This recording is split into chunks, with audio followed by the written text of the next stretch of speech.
Shoot him! Oh! Damn, man, look at that, look!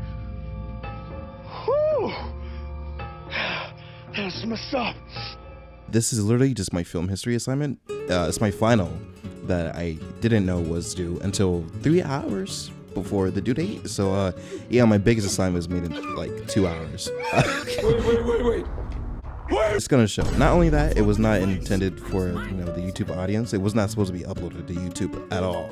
But thought it can get some good out there. What? Oh my God, bro. Oh, hell no, man. What the fuck? And I need content, so I'm gonna use it. By the way, it was made for a more educated audience. Not that you're not educated. I just don't think you're educated on some of the more niche aspects of British film history.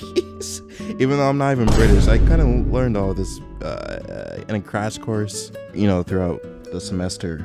So it's just me stringing together a bunch of things into one long rant or yap session. So it may not be the most coherent because I had to be my own historian for a second, because no one's strung together censorship and British colonialism and sexism in a nice basket for me. Anyway, all this is here. Listen to this immense spiderweb of some homoerotic vampires, I guess. If that's your kind of thing, it's not going to be the most eye-catching, detailed yap session. I don't know. Just put this on while you make ramen or something. How do you like the weather? I don't like cold, wet things. So, you must hate Slurpees.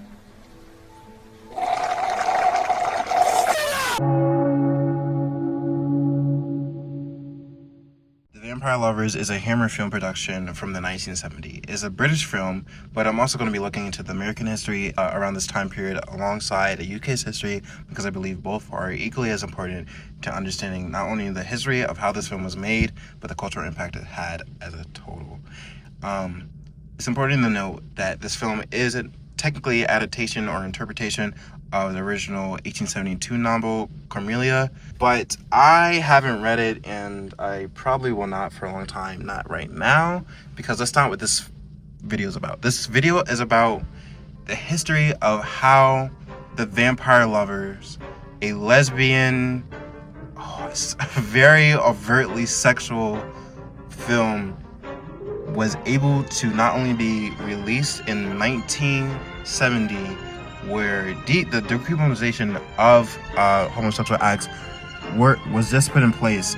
So it wasn't illegal, but still highly oppressed and underrepresented, and any form of media was able to release, become accepted, and become a cult classic that we know today. And there's a lot of things that led to that. There's a lot of things that we could talk about. Why did we have vampires in the 20th century? What did it mean to be a vampire in the 20th century? And censorship. And the vampire's birth in modern media comes from sexual repression. Especially in the UK's history, sexual repression was very real, especially for women, because the British culture relied heavily on the Victorian values, which meant that women in particular were told that anything sexual or their feelings should be kept down for a more modest and polite life. So this whole side of human nature basically had to be bottled up and thrown away for any woman in that time period, which led to the rise of these horror films showing women as highly sexual, overly erotic, sporadic women, because it was a commentary on how you shouldn't be like this, because if you're like this, you're a demon, you're a monster. But at the same time, it also gave representation for these women to have an outlet to be sexual and have, in a fucked up way, almost like a role model, someone to look up to. But imagine your role model was a vampire who's gonna get decapitated. What? That's totally not gonna happen. Getting ahead of myself a little bit, I'm going to explore a little bit more into censorship also. Censorship goes hand in hand with this, because censorship in movies decided what you could and what you could not show. And coming into the 1960s, we're coming in right into the censorship laws are just starting to loosen, especially when you look at the Stonewall Riot Acts that happened in 1969 and the decriminalization of homosexual acts in 1967, I believe. So 3 years right before the Vampire Lovers come out, and a year right before that, there's a huge pride movement that's starting to happen. So there's this huge hot pot of different culture shifts right about to explode, and the Vampire Lovers is coming out right at the striking nail of that, which allows us to capitalize on all of these repressed desires that a huge minority is feeling. So the question really isn't why this film came out, because it makes so much sense why it came out. This is building up on so much tension after decades and decades. It makes sense why this film came out. It makes sense why it was so overtly sexual, because the censorship laws were just abolished, basically, allowing for all of this nudity, pervasion to be shown in the film. So the question is, how did they do it? Did they do it correctly? Did they really show off what it should mean to be a free woman at the time? And I'll say no, it did not. It really didn't, but it really did pave the way. And obviously it became its own cult classic, and it has such a huge cultural impact on on films as a total. But it also has such a huge downfall in some other senses and ways. It has a lot of ups and a lot of downs.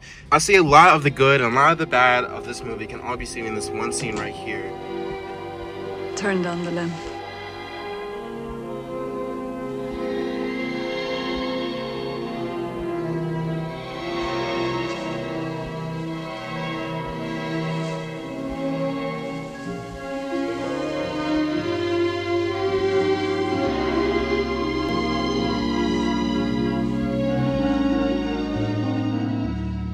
This is Carmilla. Carmilla is the main character of the movie. She is the vampire queen, the mistress herself, the Lady of Death, that is super sexual. She has her own desires, her own wants. She gets what she wants, and which is a great thing. She's a great thing for women's representation because she's a lead character and she's a powerful one at that. But she does do all of her goals. She accomplishes literally everything she accomplishes is either through sex or through her feminine charm, which is very overtly sexual within itself. And this, the second character right here, this is the governess, who is supposed to be protecting Emma. She is the more traditional UK woman that you see around this time, very modest, very polite. She doesn't have that many strong goals of herself, but she does have a strong will to protect Emma, which is under her care for the moment. But Carmilla obviously cannot have that, so she uses her feminine charm for the first time on another woman that isn't Emma, at least, leading her away into this room by herself, turns off the lights, and is illuminated by silhouette by the moonlight, and is shown to be fully naked, which is huge for the time because this probably could never be done before the censorship laws were loosened. There's a lot of nudity throughout this entire film. They really take advantage of it. But that brings the question, was this film trying to show that lesbianism is good, or was it trying to show that lesbianism is sexy? And I believe that it was trying to show that lesbianism is sexy. So it's great that we get to see a lot of representation in this film, but the way that they went around it, I believe they wanted to make it more palatable for the audience of this time. So the way they went around this is that they did it through the eyes of the male gaze, and they did it to make it look more appealing, more attractive, more like it isn't bad because you're so allured by it, right? Like, this is so attractive. Like, this is for you. This isn't for them. This is for you to be turned on by. This is for you to really look in deep into, because the point is that in this scene right here, Carmilla does not turn her into a vampire. That happens off screen right after this scene. Carmilla really just stands there in the moonlight fully naked for a good 10 to 15 seconds. It's a beautiful scene. I can't even lie. Like, they did it right. They did it so well, but at the same time, they didn't fully capture what it meant to be homosexual at the time. I don't believe they did, at least, because at the end of this film, Even though Carmilla is such a powerful and strong figure in this movie, she's still slain by the father of Emma. She really accomplishes her goal. She takes Emma away to be her lover, to sleep in an eternal rest forever as vampires together. But at the end of the day, Emma's father returns to her crypt, opens it, and decapitates Carmilla, and Emma is saved by her father, which could also leave a bad negative stigma, which means that save your children from these homosexual monsters, because they're going to take them away. They're so powerful, they're so strong, and but we can overcome, and our children would be safe in our hands, because her mother is also out of the picture, coincidentally. So fortunately, I don't think that's the message that people got from this movie, but I am saying that it is there, and I don't think I'm reaching. To be honest with you, I don't think I'm reaching at all, because Carmilla is the villain. She's the villain of this movie. Even though she's, to my opinion, the protagonist, she's also the most villainous. She is demonized, and I think that's the way they made it more palatable for the audiences. But is it acceptable because of that they represented this minority? I'm not sure. I can't say. I will say that I believe that Carmilla, at the end of the day, did more good. It pains me to say that. I think it did more good than bad for movies. Fortunately, I do not think it started any homosexual, homophobic witch hunts or anything like that. I actually think it did great in terms of representing the homosexual community, because it gave them a figure to look up to that was powerful, even if the figure itself was a monster that was slain at the end of the day. It did offer something that wasn't there before. But at the same time, it didn't make them overtly sexual, which led to a wave of erotic Hammer films after this. Definitely abused and exploited the sexuality of women, allowing them to be turned more and more into sex objects, which I don't believe was the original intention of this film, but that's the way it ended up being. Stories devolve over time, and so do messages and meanings. But I do thank this movie for existing, because I think a lot of good things came about it, but it wasn't the best it could have been, even if it was the best for the time.